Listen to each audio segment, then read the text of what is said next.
आप सबको मेरा नमस्कार। एक अत्यंत ज़रूरी मुद्दे पर आपके सामने आए हैं, क्योंकि झूठ फैलाना और उसको चुपचाप स्वीकार कर लेना दोनों ही गलत काम है।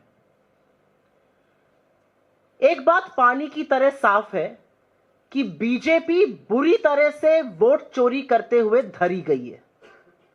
एक राज्य जहां पर आपकी 20 साल से सरकार है, वहां पर 93% स्ट्राइक रेट आना, जो आपकी हिस्ट्री में सबसे ज्यादा है, यह संभव ही नहीं है। बच्चा बच्चा जानता है कि वोट चोरी एसआईआर के माध्यम से की जा रही है। बच्चा बच्चा जानता है बिहार में क्या हुआ। बच्चा बच्चा यह जानता है कि एसआईआर जिस तरह से पूरे देश में कराया जा रहा है और जिस तरह से 20 दिनों में 25 और अब 26 बीएलओ की मौत हुई है, यह दिन दहाड़े हत्या है। ऐसी क्या हड़बड़ी है, ऐसी क्या जल्दी है?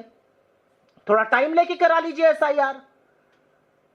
विपिन यादव गोंडा में बीएलओ जिन्होंने जहर खा के जान दी, उनके परिजनों का कहना है उन पर प्रेशर था कि पिछड़े वर्ग के लोगों के नाम वोटर लिस्ट से उड़ाए जाए। कनपट्टी पर कट्टा रख के एसआईआर क्यों कराया जा रहा है? सवाल इस बात का है। आज ही सवेरे महाराष्ट्र लोकल बॉडी इलेक्शन के पहले जो जबरदस्त धांधली हो रही है वो सामने आ गई। 2 कोचिंग सेंटर ऐसे जहां पर 600 लोग रजिस्टर्ड, एक बच्चा वहां रहता नहीं है। जो किराए का कमरा लेके बाहर रहते थे वो वापस जा चुके हैं, लेकिन वो वोटर लिस्ट में है। 3500 लोग ऐसे एक ही वार्ड के जिनके पते गलत फर्जी पड़े हुए हैं, X/0 पड़ा हुआ है। मुंबई में 11 लाख डुप्लीकेट वोटर्स होने की बात सामने आ रही है। तो बीजेपी इन सब मुद्दों से, और फिर वो चीन हो जो हमें हमारे अरुणाचल को अपना क्षेत्र बता रहा है, लाल आंखें मूंद करके बैठे हुए हैं। इन सब मुद्दों से ध्यान भटकाने के लिए एक नया मुद्दा बनाने की बेवकूफी और मूर्खता भारतीय जनता पार्टी कर रही है। उसके लीडर कर रहे हैं, उसके पेड ट्रोल आर्मी कर रही है, और उसके सांसद और मंत्री कर रहे हैं। एक मूर्खता भरी, मतलब इतने मूर्ख हैं ये लोग कि ये लोग शायद अपने फर्जी ट्वीट्स के अलावा और कुछ पढ़ते ही नहीं है आगे। एक्स पर एक नया प्रोडक्ट लॉन्च हुआ, उस प्रोडक्ट में आपको लोकेशन पता चल सकती है। एक्स ने आधिकारिक तौर पर क्या कहा है उसको मैं बाद में बताऊंगी। बीजेपी की मूर्खता आप पहले सुन लीजिए। बीजेपी के एक लंपट ने प्रेस कॉन्फ्रेंस करी और प्रेस कॉन्फ्रेंस करके कहा कि कांग्रेस के समर्थकों के अकाउंट विदेशों से चल रहे हैं और यह देश के खिलाफ साजिश है। सर्वप्रथम, बीजेपी या नरेंद्र मोदी राष्ट्र नहीं है। राष्ट्रहित में सवाल पूछे जाते हैं, सवालों का जवाब दीजिए और थोड़ी तो मूर्खता कम दिखाइए। मूर्खता के मुद्दे तो मत बनाइए, ध्यान भटकाने के लिए भी मुद्दा तो ढंग का लेकर आइए। उन्होंने हमारे तमाम अकाउंट्स के बारे में कहा कि ये अकाउंट विदेशों से चल रहे हैं। एक लंबी फेहरिस्त मेरे पास भी है उनके अकाउंट्स की, उनके ऑफिशियल अकाउंट्स की, वो कहां से चल रहा है भी पढ़ूंगी उसको। उन्होंने कहा फलाना हमारा अकाउंट आयरलैंड से चल रहा है, फलाना यूएस से चल रहा है। पवन खेड़ा जी के अकाउंट के बारे में बात करी, उन्होंने खुद ही बोला मैं वीपीएन इस्तेमाल करता हूं। और अब आपको मैं आधिकारिक स्टेटमेंट जो एक्स का है उसको भी पढ़ के सुना देती हूं। द कंट्री और region that an account is based can be impacted by recent travel or temporary relocation. This data may not be accurate and can change periodically. तो ट्विटर खुद ही स्वीकार कर रहा है कि जो डेटा, जो लोकेशन आपको दिख रही है वो एक्यूरेट नहीं है, ये कभी भी चेंज हो सकती है। आप वीपीएन इस्तेमाल कर रहे हैं, आपने ट्रैवल किया हो, आपने रिलोकेशन किया हो टेम्पररी, उस पर हो सकता है। और अब मैं बीजेपी के महामूर्खों को कहूंगी, निकिता बियर का एक अकाउंट है प्रोडक्ट हेडेक्स के, उनका जाकर ट्वीट पढ़ लें। उनका कहना है कि हमने एक प्रोडक्ट नया लॉन्च किया था, अलग अलग जगहों में लोगों को दिक्कतें आ रही हैं, ये ग्लिच है और हम ग्लिच को रिजॉल्व करने की कोशिश कर रहे हैं। जब हमने एक से बात करी, उन्होंने कहा आप लोग के ऐसे कोई अकाउंट है तो हमें जरूर भेजिए, ये प्रोडक्ट की वजह से ग्लिच आया है। मतलब बीजेपी को क्या चवन्नी बराबर भी अकल नहीं रह गई है अब। और अगर मैं उन्हीं की बात पर यकीन करूं तो मैं उनसे पूछना चाहती हूं, बीजेपी गुजरात आयरलैंड से क्यों चल रहा है? स्टार्टअप इंडिया का अकाउंट आयरलैंड से क्यों चल रहा है? डीडी न्यूज का अमेरिका से क्यों चल रहा है? जो 40 रुपए पर पेट्रोल कराने वाले श्री श्री, उनके इतने बड़े समर्थक हैं, उनका अकाउंट नॉर्थ अमेरिका से क्यों चल रहा है? उनके तमाम फर्जी समर्थक जो लोग हैं, उनके किसी के अकाउंट साउथ अफ्रीका से चल रहे हैं, कोई साउथ अमेरिका से चल रहे हैं। मोदी जी की अपने साथ डीपी पर लगाने वाले लोगों के अकाउंट मलेशिया से चल रहे हैं। और तो और राष्ट्र मित्र मोदी जी के जिगर के टुकड़े अडानी ग्रुप का अकाउंट जर्मनी से चल रहा है। कैसे चल रहा है? ये लोग राष्ट्रद्रोह क्यों कर रहे हैं? क्या बीजेपी इस बात का जवाब दे सकती है? महामूर्खता की दलीलें, मुद्दों से भटकाने का प्रयास है ये।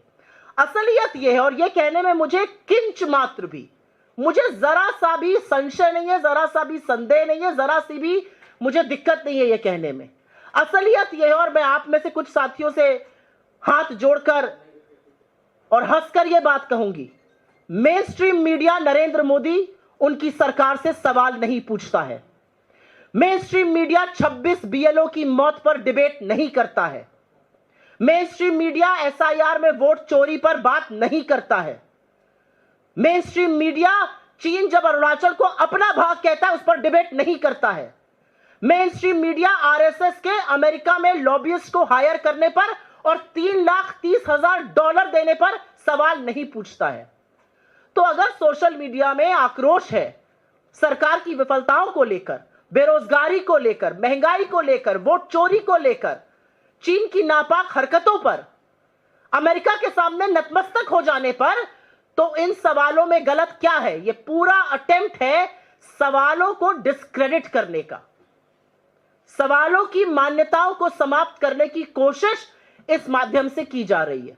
सवाल तो आपसे पूछे जाएंगे, आप जितने भी फर्जी दलीलें दे दीजिए, लेकिन आज बीजेपी ने प्रूफ कर दिया है कि उनकी घुटने में जो अकल है वो भी चवन्नी के बराबर है।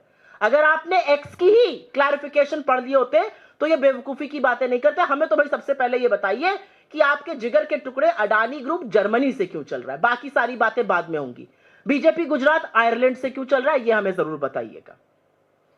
इतना आक्रोश है सोशल मीडिया पर, इतने मुद्दे वहां उठाए जा रहे हैं, आपकी विफलताओं पे आपको आईना दिखाया जा रहा है, और आपको यह फिजूल का मुद्दा मिला है जवाब देने के लिए। एक ज्ञानेश कुमार जी हैं, कलम तोड़ प्रेस कॉन्फ्रेंस करते हैं, हलफनामे मानते हैं, ज्ञान देते हैं। आपके महकमे में 26 बीएलओ की मौत हुई है और मेरा मानना है यह हत्या है, और इस हत्या के लिए दोषी नरेंद्र मोदी और ज्ञानेश गुप्ता है। सुई टपक सन्नाटा, एक शब्द नहीं। एक आदमी की शादी की छुट्टी उसको नहीं दी, उसको घर जाके जलील किया, उसने आत्महत्या कर ली। एक व्यक्ति जिसने आत्महत्या करी, उसके परिजन कह रहे हैं आपने प्रेशर डाला, विपिन यादव गोंडा के, यूपी के, आपने प्रेशर डाला कि पिछड़ों के नाम काटो। एक शब्द नहीं, सुई टपक सन्नाटा। 553 लोगों के खिलाफ कार्रवाई आपकी सुपुत्री कर रही है नोएडा में। यह हद मचा रखी है आप लोगों ने। आप वोट चोरी के मुद्दे से भटकाने के लिए यह फालतू की दलीलें देना बंद कर दीजिए। और राष्ट्र को तो आपसे खतरा है, राष्ट्र के लोगों को, राष्ट्र के नागरिकों को आपसे खतरा है। इस देश के युवाओं का भविष्य आपने चौपट किया है। इस देश में लोगों का वोट का अधिकार आप छीन रहे हैं। महिलाओं के साथ जो अत्याचार होता है वो आपकी नाक के नीचे होता है। किसानों को उनकी फसल का दाम नहीं मिल रहा है। इस राष्ट्र के लोगों को चौपट आप कर रहे हैं, और ये हमने इतिहास गवाह है इस बात का। चाहे वो हिटलर हो, चाहे वो मुसोलिनी हो, जब ऐसे लोगों से सवाल पूछा जाता था तो वो गोल पोस्ट बदल देते थे। लेकिन सवाल जिंदा रहेंगे और सवाल आपसे पूछे जाएंगे, और सवाल वोट चोरी पर है, सवाल तमाम चीजों पर है। और इन मुद्दों से भटकाने के लिए आप ये फालतू का मुद्दा बनाकर लाए हैं। मुझे तो खुशी इस बात की है कि इस संविधान को अब आपको सिर माथे लगाना पड़ रहा है। इस संविधान के वोट के अधिकार का हनन आप कर रहे हैं और एक्स पर कुछ अकाउंट्स को लेकर आए हैं। मैं यहां पर फालतू में बीजेपी के मूर्खाधिजाजों की तरह आपको फोटो नहीं दिखाऊंगी। मैं आपको सिर्फ एक तस्वीर दिखाऊंगी, और उस तस्वीर को देखकर इस देश की आंखें नम होनी चाहिए। ज्ञानेश गुप्ता और नरेंद्र मोदी का सिर शर्म से झुकना चाहिए। 26 बीएलओ की मौत हुई। मौत का मंजर हमारे बीएलओ के सिर पे मंडरा रहा है। एक डेडली एसआईआर हो रही है। यह तस्वीर मायने रखती है। मैं फिर पूछूंगी आपसे, फालतू के मुद्दे उठाकर मूर्खता में आप मुद्दा बनाने की कोशिश जो कर रहे हैं वो बिल्कुल विफल प्रयास है। यह मुद्दा नहीं बन सकता है, क्योंकि ट्विटर ने खुद क्लैरिफाई किया है, उनके प्रोडक्ट हेड ने किया है, उनके अकाउंट्स पे क्लैरिफिकेशन है, जिन अकाउंट्स का आप हवाला दे रहे हैं। हमारे जिन नेताओं का आपने नाम लिया, मैंने पवन जी की बात करी, उन्होंने क्लैरिफाई किया वो वीपीएन यूज करते हैं। अगर थोड़ा पढ़ लेते तो ये मूर्खों की प्रेस कॉन्फ्रेंस ना करते। ये कॉमेडी शो मत बनाइए इस देश को। ये 140-145 करोड़ का देश आपसे जवाब चाहता है। ये सोशल मीडिया पर लोग आपसे सवाल पूछते हैं, उन सवालों का आपके पास जवाब नहीं है। राहुल गांधी जी आपकी बखिया उधेड़ते हैं, आपकी कलई खोलते हैं, और आपके पास काम सिर्फ रह गया डिस्क्रेडिट करने का। मैं आप सब लोगों से कहूंगी, ट्विटर अकाउंट भूल जाइए, ये तस्वीरें देखिए। इन तस्वीरों का जवाब नरेंद्र मोदी और ज्ञानेश गुप्ता दे, बाकी सारी बातें बेमानी है। बहुत बहुत धन्यवाद। आपके जो सवाल हो उनका स्वागत है। मैम, ये जो 26 बीएलओ की जो मौत हुई है, इस पर आप कहाँ स्टैंड लेते हैं उनकी फैमिली के रिगार्डिंग? क्योंकि आप लोग बार बार आवाज बुलंद करते हैं उनके लिए, तो आप लोग कुछ मैंने उनके लिए बहुत पुरजोर कॉम्पनसेशन। तरीके से ये बात कही है। एसआईआर के चलते जिन बीएलओज की मौत हुई है वो दुखद है। उनके परिवारों पर क्या बीत रही है इसका अंदाजा लगाना मुश्किल है। इन बीएलओज की मौत क्यों हो रही है? सब के सब कह रहे हैं प्रेशर से हो रही है। ये हत्या है। जिन्होंने आत्महत्या करी उनको मजबूर किया गया हत्या करने के लिए। जिनकी हार्ट अटैक से मौत हुई उनको मजबूर किया गया, इतना प्रेशर लगाया गया। अब तो साक्ष्य सामने आ गए। राहुल जी ने तो बहुत पहले कहा था दलित, पिछड़े, अल्पसंख्यक, गरीब लोगों के वोट कट रहे हैं। अब तो सामने आ गया ये बात। अब तो विपिन यादव का परिजन कह रहा है कि उनके ऊपर प्रेशर था कि पिछड़े वर्ग के लोगों के नाम काटे जाए। हम बीएलओ के परिवार के साथ हैं, उनको हमारी संवेदनाएं हैं, लेकिन हम यहां पर सवाल बीएलओ के परिवार के माध्यम से, उनके हक से ज्ञानेश गुप्ता से पूछना चाहते हैं। ये आपके महकमे के लोग हैं, आप चुप क्यों हैं? आप एक शब्द क्यों नहीं बोल रहे हैं? आपको सामने आकर इस पर माफी मांगनी चाहिए। एसआईआर में कनपट्टी पर कट्टा लगाकर एसआईआर क्यों कराया जा रहा है? क्या एसआईआर में टाइम नहीं दिया जा सकता? ऐसी क्या हड़बड़ी है, क्या जल्दी है 1 महीने में एसआईआर कराने की? 26 लोगों की मौत हो जाना, यह मौत का मंजर, और यह बार बार होता है। तुगलकी फरमान आया, नोटबंदी होगी, भारतीयों की मौत हुई। तुगलकी फरमान आया, लॉकडाउन लगेगा, भारतीयों की मौत हुई। ये जो बीएलओ मर रहे हैं ये भारतीय है। हर बार भारत इसकी कीमत चुकाएगा आपके सनकपन की, और इसमें वोट चोरी आप करने की कोशिश कर रहे हैं, इसलिए आप एसआईआर कराना चाहते हैं। हमारी संवेदनाएं परिवार के साथ है। सवाल ज्ञानेश गुप्ता और नरेंद्र मोदी से है। बीएलओ लगातार आत्महत्या कर रहे हैं। 1, 2, 3, 4 आंकड़ा 26 तक पहुंच गया जैसा आप कह रही हैं। कांग्रेस आलोचना कर रही है, निंदा भी कर रही है, आवाज भी उठा रही है, सारी चीजें केवल यहीं तक सीमित नजर आ रही है कांग्रेस। अभी क्या सड़कों पर आप लोगों की कांग्रेस से क्या अपेक्षा है? एक सवाल मेरा आपसे है, और मैं आपसे मतलब जनता से है। कांग्रेस एक पॉलिटिकल पार्टी है। जहां जहां हम मदद कर पा रहे हैं अपने लोगों से कहकर, हमारे नेता, हमारे कार्यकर्ता एसआईआर में लोगों का नाम जुड़वा रहे हैं। जहां हम मदद कर पा रहे हैं वहां पर हम लोगों को उस स्थल तक ले जा पा रहे हैं। हम जो कर सकते हैं हम वो कर रहे हैं। एक स्वायत्त संस्था है, संवैधानिक संस्था है, जिसका काम है निष्पक्ष और स्वतंत्र चुनाव कराना, लेकिन जिसका उससे बड़ा काम है इस देश के लोगों को वोट का अधिकार सुनिश्चित करना। ये वोट का अधिकार आपको मांगना नहीं पड़ता। अगर आप भारत के नागरिक हैं, 18 वर्ष से उम्र में ज्यादा है और दिमागी रूप से सुचारू हैं, तो आपको वोट का अधिकार मिल जाता है। तो बजाय लोगों को जोड़ने के, अगर आपाधापी में, हड़बड़ी में, जल्दबाजी में एक एक्सरसाइज कराई जा रही है जिसमें लोगों का नाम कटेगा और जिसके चलते लोगों की मौत हो रही है, जो उस महकमे का हिस्सा है जिसके ज्ञानेश गुप्ता हेड है, तो ज्ञानेश गुप्ता की चुप्पी पर हम सवाल उठाएं या ना उठाएं, इसका जवाब आप लोगों को भी देना होगा। धन्यवाद।